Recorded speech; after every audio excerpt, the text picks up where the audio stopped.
ख़वातीन हज़रात, welcome back from the break. हम ब्रेक पे जाने से पहले डॉक्टर साहब की बात सुन रहे थे, अब उस्ताद साहब की तरफ आते हैं, उन्हें कुछ कहना है, हमें से फरमाइए। डॉक्टर साहब, बात यह है कि जैसे मौसीकी को हराम कहते हैं, शराब हराम है, पानी पाक है।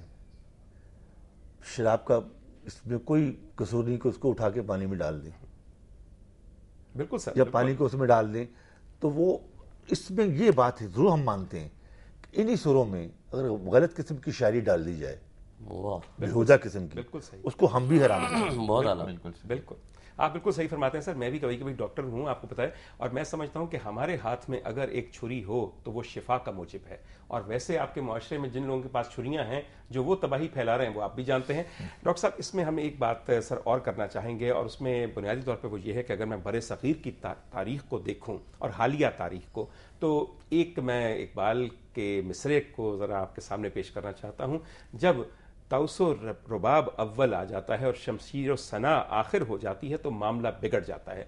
सल्तनतों के इन्हितात को मौसीकी और फ़नून लतीफ़ा की मेराज के साथ साथ जोड़ दिया जाता है।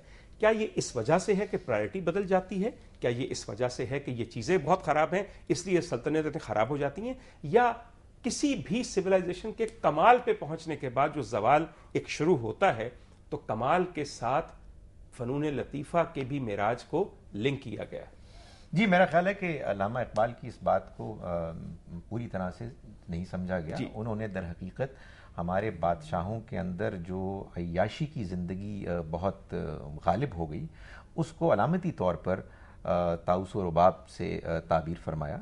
वरना हकीकत ये है कि जैसा कि हमने इस प्रोग्राम में डिस्कस किया, वो मौसीकी और फ़नून लतीफ़ा के जो अपने बैलेंस के साथ आप इख्तियार करते हैं, उसमें तो हम अल्लाह की तारीफ़ भी करते हैं, अल्लाह की नेमतों को सराहते हैं, और हम उसके ज़रिए से अपने दिल को नरम और गुदास करते हैं। बिल्कुल सही। वो कैसे नाजायज़ होती हैं? और इसके बरक्स ये जो शमशीर व सना है, इसका भी आपने जिक्र किया है, ये कौन सा हर वक्त बहुत नेकी की चीज़ है? आप उससे अगर गर्दनें काटेंगे लोगों की, तो ये क्या कोई खूबी की बात है? बड़े सगीर के मुसलमानों हुक्मरानों के साथ मामला ये था कि जब तक तो जंगो जदल जारी था, तो उनका ध्यान जरा लौंडियों और कनीजों में कम और मैदान जंग पे ज्यादा था। कहने का जब वो मकसद ये फतूहात हो गई, फिर चोंचले शुरू हो गए हरम सरा के, और जाहिर उसमें ये काम आ गया। और इसका मैं आपको गुजारिश करूं, ये नतीजा है कि हमारे यहाँ चूंकि फ़नून लतीफ़ा की पजीराई कम हुई है, तो लोगों के अंदर एक्सट्रीमिज्म इस वजह से भी पैदा हुआ है। आप ये देखिए कि इंसान के अंदर तबीयत में सख्ती आती है तो वो फिर एक्सट्रीमिस्ट बनता है,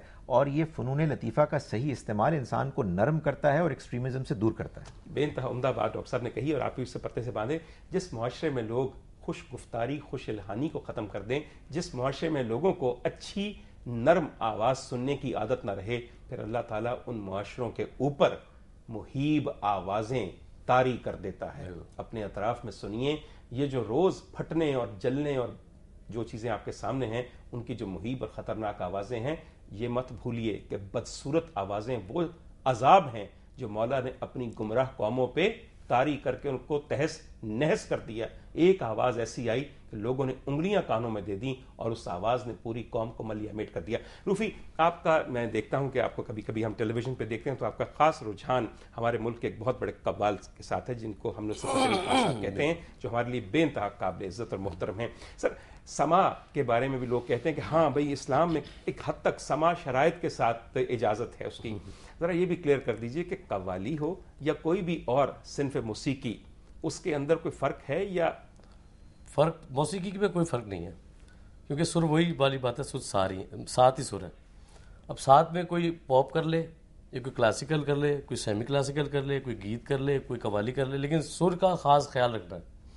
पॉप भी अच्छा लगेगा, कव्वाली भी अच्छी लगेगी, हर चीज़ वो अच्छी लगेगी जो सुर में हो, और हर चीज़ वो बुरी लगेगी जो चाहे आप राग गा रहे हो, बेसुरा गा रहे हो, तो बेकार है, उसको फायदा। बिल्कुल सही। मैं सर, आप प्रोग्राम का आखिरी हिस्सा है, खान साहब आपसे एक बात पूछना चाहता हूँ, और बिल्कुल सही बात बताइएगा, और मुझे आपसे यही उम्मीद है सर। वो ये है, आप समझते हैं कि हमारा मुआशरा फ़नून लतीफ़ा के मामले में, मौसीकी के मामले में, रागदारी के मामले में मुनाफिकत का शिकार है? हम एक तरफ तो बैठ के आपके गाए पे सर धुनते हैं, मगर बड़ी जल्दी हमारे दिल के अंदर ये खौफ है जो हमारे बगैर अपनी मजहब की तहकीक की वजह से पैदा हुआ, कि नहीं ये शायद काम गलत है, और आपको कई दफ़ा हम बिल्कुल डिसोन भी कर देते हैं। हाँ, ये होता है जी, होता है। और आप इसका शिकार हैं खुद? जाहिर है, फिर होते तो हैं, लेकिन हम हम मुतमईन हैं, हमें पता है कि जो हम ठीक लगे हुए हैं। क्या उम्दा बात है, जिस शख्स को अपने बारे में इत्मीनान हो कि वो सही है, फिर उसको मेरे ख्याल में एक काम छोड़ के दूसरा कारोबार शुरू करने की जरूरत महसूस नहीं होती। क्यों रूफी? नहीं होगी, और होगी भी नहीं इंशाल्लाह, ऐसे ही रहेंगे। और देखें जो इनके सुनने वाले हैं ना, वो इनको ही सुनेंगे। और जो असल में कैटेगरीज हैं सुनने वालों की, इन्हें लगता है ऐसा है कि शायद ऐसा, जैसे उन्होंने कहा हाँ मुझे लग रहा है, लेकिन ऐसा कुछ भी नहीं है। अभी भी इनके सुनने वाले जो वो एलीट क्लास है, मतलब जो 40+ समझदार, जो जैसे समझदार से मुराद जो यानी कि एक तो यंग ब्लड होता है ना, वो इनकी मौसीकी ताब ला नहीं सकता वो, क्योंकि वो उनके ऊपर से गुजर जाएगी। इसलिए वो मिच्योर लोग सुनते हैं, मिच्योर म्यूजिक के लोग मिच्योर वाले सुनते हैं सर। मेरे ख्याल में पूरे मुआशरे को मैच्योर होना बड़ा जरूरी है। हमने जुवेनाइल होकर बहुत देख लिया। डॉक्टर साहब, एक जमाना था जबकि अकाबरीन इस्लाम जो थे वो दीगर तमाम अलूम के साथ साथ मौसीकी को एक बुनियादी इल्म समझते थे। मेरे जहन में बहुत सी इसमें मिसालें हैं, मगर मैं एक साहब का जिक्र आपके सामने ज़रूर करना चाहता हूँ। बगदाद के बहुत मशहूर मौसीकार थे जिनका असल काम फ़िक़ा, हदीस और ज़ुबानदानी में था, जिनका नाम इसहाक बिन इब्राहिम मूसली था।